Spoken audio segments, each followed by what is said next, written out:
Vous n'en avez peut-être pas entendu parler, mais cela fait un an tout juste qu'a éclaté la guerre au Soudan, ce pays situé au nord de l'Afrique, menant à l'une des plus graves crises humanitaires au monde. Et alors que les yeux sont aussi rivés sur ce qu'il se passe en Ukraine, au Proche-Orient, à Gaza, ou encore en République démocratique du Congo, une conférence internationale humanitaire pour le Soudan a été organisée ce lundi à Paris. Mais alors que se passe-t-il et pourquoi la situation est aussi grave? C'est un sujet qu'on a déjà abordé ces derniers mois, mais un nouveau point nous paraît essentiel.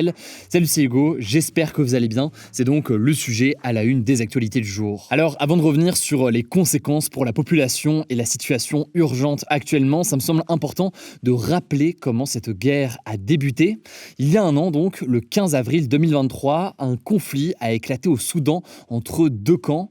Il y a d'un côté l'armée fidèle au général Fattah al-Burhan, qui est au pouvoir depuis le coup d'État d'octobre 2021.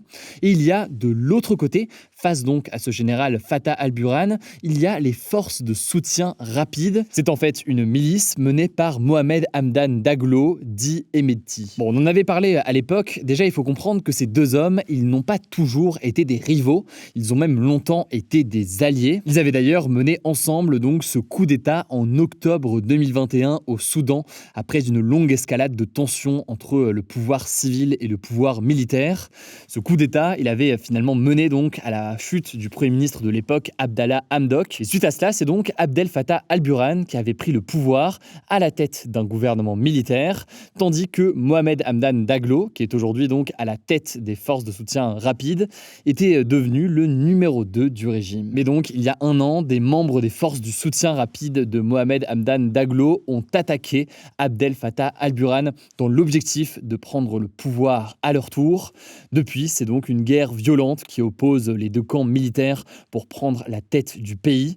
Il s'agit d'une compétition pour le pouvoir et pour l'argent, selon le spécialiste du Soudan Marc Lavergne, qui a accordé un entretien au think tank l'IRIS. Et on peut noter que c'est pas seulement une histoire de deux camps militaires, c'est aussi de l'aide extérieure qui est apportée, qui leur permet de tenir sur la durée face à la violence des combats. On a d'abord l'armée du général Fattah al-Burhan, qui est par exemple soutenue par l'Égypte ou encore par la République islamique d'Iran, et qui utilise depuis des années la ville de Port-Soudan pour approvisionner en armes le Hamas à Gaza ou encore le Hezbollah au Liban. De leur côté, en face, on a donc les forces de soutien rapide de Hemedti qui peuvent compter sur les Émirats arabes unis qui les approvisionnent via la Libye ou encore via le Tchad. Par ailleurs, plusieurs experts estiment aussi que les mercenaires russes de Wagner, qui sont présents au Soudan depuis 2015, pourraient aider ou avoir aidé cette milice en leur fournissant du matériel militaire. Et pour expliquer ce soutien, eh bien, le spécialiste du Soudan, Marc Lavergne, interrogé par France 24, rappelle notamment que Hemedti contrôle l'exploitation de l'or au Soudan, ce qui attise forcément des convoitises. Mais alors, près d'un an après le début de cette guerre, le bilan humain est absolument catastrophique. Déjà, d'après l'ONG Amnesty International, en un an, c'est plus de 14 700 personnes qui ont été tuées au Soudan lors d'attaques aveugles ou alors des attaques ayant délibérément ciblé des civils. Par ailleurs, il y a quelques mois, en octobre dernier, la BBC, donc le média britannique, avait obtenu des preuves de violences ethniques à l'ouest du Soudan. En analysant notamment des drones satellitaires, la BBC avait révélé qu'au moins 68 villages du Darfour, qui est une région située à l'ouest du Soudan, avaient été incendiés par des milices armées entre avril et octobre. De son côté, l'Organisation des Nations Unies avait affirmé en septembre qu'il y avait un risque croissant de génocide dans le pays, et ce alors que des tribus non arabes sont ciblées par des milices à dominance arabe, comme les forces de soutien rapide. Deuxième conséquence majeure de ce conflit, le pays subit une grave crise alimentaire qui se détériore rapidement. Selon Amnesty International, sur les 49 millions d'habitants au Soudan, c'est plus de 25 millions qui sont dans une situation d'insécurité alimentaire. Et parmi eux, c'est 2,9 millions d'enfants qui souffrent d'une malnutrition aiguë. Selon l'ONU, c'est près de 5 millions de personnes qui pourraient se trouver dans une insécurité alimentaire catastrophique dans quelques mois. Résultat, selon Cindy McCain, qui est la directrice exécutive du Programme alimentaire mondial, la crise alimentaire au Soudan pourrait être, je cite, la plus grande crise alimentaire jamais connue par l'humanité, selon elle. On le sait donc, dans des situations aussi tendues, l'enjeu c'est donc l'approvisionnement en aide humanitaire. On en a beaucoup parlé ces dernières semaines dans ce format des Actus du jour, notamment concernant la situation à Gaza avec le risque de famine. Bien, le problème là aussi, c'est que les deux camps bloquent l'accès accès à l'assistance humanitaire, ce qui peut constituer un crime de guerre, sachant qu'officiellement, l'aide humanitaire destinée aux habitants, elle serait bloquée pour tenter d'empêcher une livraison d'armes au camp adverse. Résultat donc, c'est près de 90% de la population qui n'a pas accès à ces aides humanitaires.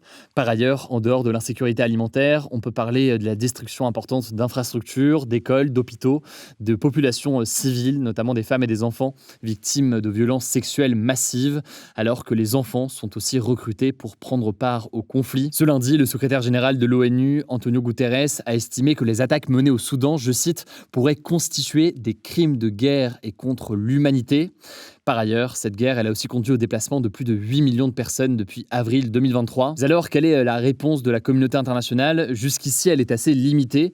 L'ONU avait estimé les besoins pour 2024 à environ 4 milliards de dollars, sauf que pour l'instant, c'était seulement 5%, donc environ 145 millions de dollars qui avaient été livrés. Alors cette semaine, la France, l'Allemagne et l'Union européenne ont organisé ce lundi à Paris une conférence internationale humanitaire pour donc évoquer la question du Soudan. Des représentants de près de 60 États étaient présents. L'objectif, selon Stéphane Séjourné, le ministre français des Affaires étrangères, c'était de briser le silence, je cite, et de mobiliser l'ensemble de la communauté internationale. Et finalement, à l'issue de cette conférence, c'est une promesse de plus de 2 milliards d'euros qui a été faite par la communauté internationale. C'est donc environ la moitié des 4 milliards nécessaires qui sont demandés par l'ONU. Et sur les 2 milliards, les pays membres de l'Union européenne vont participer à hauteur de 900 millions, dont 110 millions pour la France, tandis que les États-Unis s'engagent à donner 138 millions d'euros. Emmanuel Macron a estimé que ce soutien financier devrait permettre, je cite, de répondre aux besoins les plus urgents. Les pays réunis ont par ailleurs appelé à un cessez-le-feu au Soudan. On verra donc ce qu'il en est.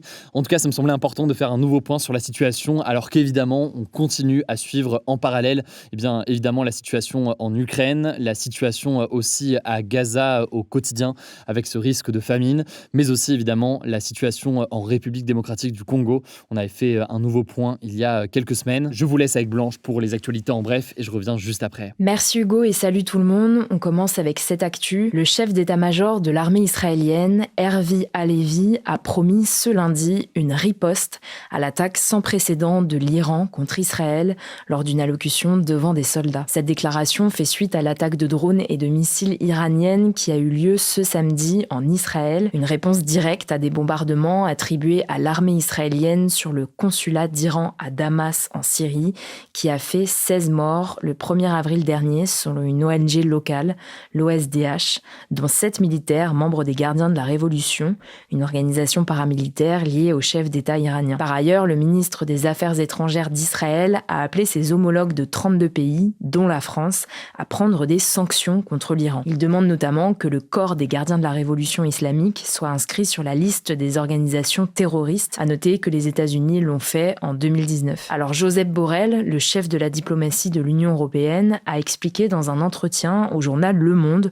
que pour classer les Gardiens de la Révolution sur la liste des organisations terroristes, il faut qu'une autorité judiciaire d'un État membre de l'UE considère qu'ils ont commis un acte terroriste, ce qui n'est pas le cas jusqu'à présent selon lui. De son côté, le président iranien Ebrahim Raïssi a prévu que la moindre action d'Israël contre les intérêts de l'Iran provoquerait une réponse sévère de son pays. Deuxième actu, en France, Emmanuel Macron s'est rendu ce mardi à Vassieux-en-Vercors dans la Drôme pour présider une cérémonie d'hommage aux résistants et aux civils morts en 1944, il y a 80 ans donc, d'abord tués par la milice du régime de Vichy, puis massacrés en juillet lors d'une attaque des nazis. C'est assez majeur car c'est la première fois qu'un président vient rendre un tel hommage dans le cadre d'une visite officielle à Vassieux. Ce village fait pourtant partie des 5 seules communes considérées comme des compagnons de la libération, car elles ont joué un rôle dans la résistance. Les 4 autres sont Paris, Grenoble, Nantes et l'Île-de-Saint. Troisième actu, toujours en France, des pizzas vendues par Auchan à Vaillon, dans l'Yonne, puis commercialisées dans toute la France entre le 8 et le 12 avril, sont rappelées pour une présence possible de débris de verre. Ces débris se trouveraient plus précisément dans les feuilles d'origan. Alors si vous avez une de ces pizzas chez vous, Rappel Conso conseille de rapporter le produit au point de vente ou de le détruire. Ce rappel est valable jusqu'au 15 mai et si vous êtes concerné, vous pouvez demander un remboursement. Exactement. Quatrième actu rapidement, c'est officiel, l'ADN de l'homme aperçu dans un couvent dans le Doubs ne correspond pas à celui de Xavier Dupont de Ligonnès. On en a parlé dans ce format, le 12 mars dernier, une femme avait signalé à la gendarmerie avoir vu un homme ressemblant à Xavier Dupont de Ligonnès, suspecté d'avoir tué sa femme et ses 4 enfants en avril 2011 à Nantes. Le mystère autour de Xavier Dupont de Ligonnès reste donc entier puisque l'enquête n'a pas déterminé s'il était mort ou en fuite. Cinquième actu, le monde subit un nouvel épisode massif de blanchissement des coraux selon l'Agence américaine d'observation océanique et atmosphérique. Il s'agit du 4e enregistré par l'agence depuis 1985 et la Grande Barrière de Corail, située au large de l'Australie, est concernée. Le blanchissement des coraux, c'est un phénomène où les coraux perdent leur couleur naturelle et deviennent blancs en raison du stress environnemental, souvent causé par les températures de l'eau élevées. Ça affaiblit les coraux et menace la santé des écosystèmes, en particulier en raison du réchauffement climatique. L'agence estime que la planète a déjà perdu 30 à 50% de ses récifs coralliens et qu'il pourrait complètement disparaître d'ici la fin du siècle s'il n'y a pas de changement notable. Sauf qu'une telle disparition pourrait avoir des conséquences désastreuses. De nombreuses communautés côtières dépendent des récifs coralliens pour leur subsistance, notamment pour la pêche, le tourisme et la protection côtière, ce qui pourrait donc avoir des conséquences économiques et sociales très importantes. À noter tout de même que ce phénomène peut être réversible, par exemple si les températures baissent ou si la surpêche et la pollution diminuent. Sixième actu assez insolite, vous allez voir, ça se passe à New York aux États-Unis. En fait, pour se débarrasser des rats qui envahissent la ville, la mairie propose de leur donner la pilule contraceptive. Non, c'est pas une blague, c'est une mesure qui a été proposée par un membre du conseil municipal de New York. En fait, il y a quelque temps, un hibou s'est échappé du zoo de Central Park et il est vraisemblablement mort à cause d'un poison anti-rat qu'il aurait ingéré. L'idée de cet élu est donc de limiter la reproduction des rats en disséminant des granulés qui touchent le fonctionnement des ovaires des femelles et qui empêchent la production de sperme des mâles. À noter que la solution fait tout de même beaucoup parler, surtout quand on sait que 19 millions de femmes aux États-Unis vivent dans des déserts médicaux et ne peuvent pas avoir accès à la contraception selon la fondation Kaiser Family. Septième actu, l'attaque au couteau qui a eu lieu dans une église assyrienne à Sydney en Australie ce lundi est un acte terroriste selon la police. Dans une vidéo du service religieux retransmise en direct, on voit un homme habillé de noir s'approcher de l'autel, lever le bras droit et attaquer l'évêque Mar-Marie Emmanuel avec un couteau. Alors cette attaque n'a pas fait de mort mais 4 blessés, dont le pronostic vital n'est pas engagé. Un ado de 16 ans soupçonné d'être l'auteur de l'attaque a été arrêté et donc la commissaire de police de la Nouvelle-Galles du Sud considère que c'est un acte d'extrémisme religieux, a priori individuel. Et on termine avec cette bonne nouvelle, ça concerne toujours l'Australie. Damien Guéraud, un Français de 31 ans, a obtenu la citoyenneté australienne après son acte héroïque lors d'une autre attaque au couteau, cette fois-ci dans un centre commercial à Sydney ce samedi 13 avril, qui a fait 6 morts et 12 blessés. Cette attaque au passage n'est pas considérée comme terroriste. En fait, il a tenté de bloquer le passage de l'assaillant avec un poteau dans un escalator. Il était accompagné d'un autre Français, son ami et collègue Silas Despro, qui a lui aussi essayé de s'interposer. Dimanche soir, une pétition avait même été lancée pour demander que Damien obtienne la citoyenneté australienne. Sur X, Emmanuel Macron a présenté ses condoléances aux Australiens ce mardi et a félicité les 2 Français, je cite, qui se sont comportés en véritables héros, et il a fait part de sa grande fierté et reconnaissance. Merci beaucoup Blanche pour ces actualités en bref. Je sais que vous êtes nombreux à réclamer un retour des débats, peut-être qu'on va les remettre dans les prochains jours.